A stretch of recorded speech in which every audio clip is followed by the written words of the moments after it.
The monumental, heart-pounding, tear-provoking, empire-shaking saga of Prophet Ibrahim, the fearless young man who questioned the stars, confronted his own father, shattered an entire nation's gods with a single axe, stood alone against a ruthless tyrant king, was launched into a blazing inferno that turned into coolness and peace, walked out of the fire with his faith untouched, migrated across lands for the sake of truth, left his wife and infant son in a barren desert with nothing but absolute trust in the Lord of the heavens, witnessed water burst forth from the sand, faced the agonizing command to sacrifice his beloved son without doubt or delay, and raise the foundations of the sacred house that would become the spiritual heart of humanity until the end of time.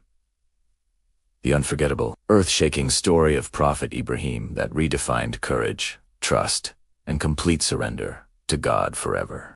In a land ruled by superstition and fear, where statues filled temples and stars were worshipped as gods, a child was born who would one day shake the foundations of belief itself. His name was Ibrahim. Peace be upon him. He was born into a society that bowed to stone. His own father carved idols with his hands. Day after day, people came to lifeless statues, whispering prayers to objects that could neither hear nor respond. Young Ibrahim watched carefully. He saw people place food before idols that never ate. He saw fear in the eyes of those who believed these statues controlled their destiny. But even as a child, his heart rejected what his eyes were seeing.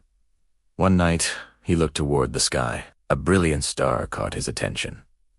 "Is this my Lord?" he wondered. But when it disappeared, he said, "I do not love what fades."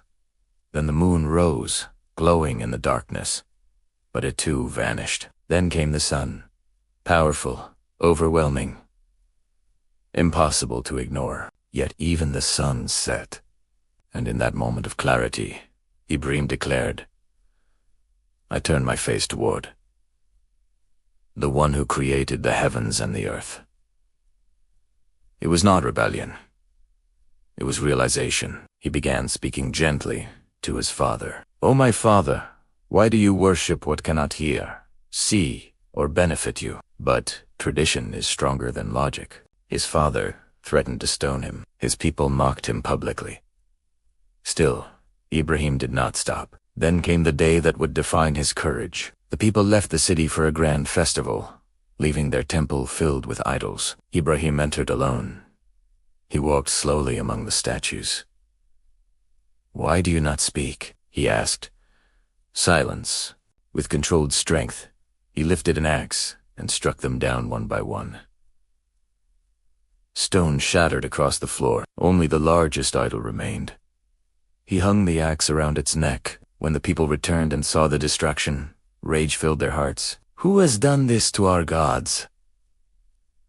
They remembered Ibrahim. They dragged him before the crowd. "Did you do this?" he answered calmly. "Ask the biggest one, if it can speak." For a brief moment, truth cracked through their arrogance. They knew idols could not speak. But pride returned quickly. Instead of admitting error, they chose violence. They gathered wood for days. They built a fire so massive the flames reached toward the sky. The heat was unbearable. No one could approach it. So they built a catapult. They tied Ibrahim and placed him inside it. As he was launched toward the inferno, he did not scream. He did not beg for mercy from people. He placed his trust entirely in Allah. Then came the divine command. "O fire, be coolness and safety upon Ibrahim."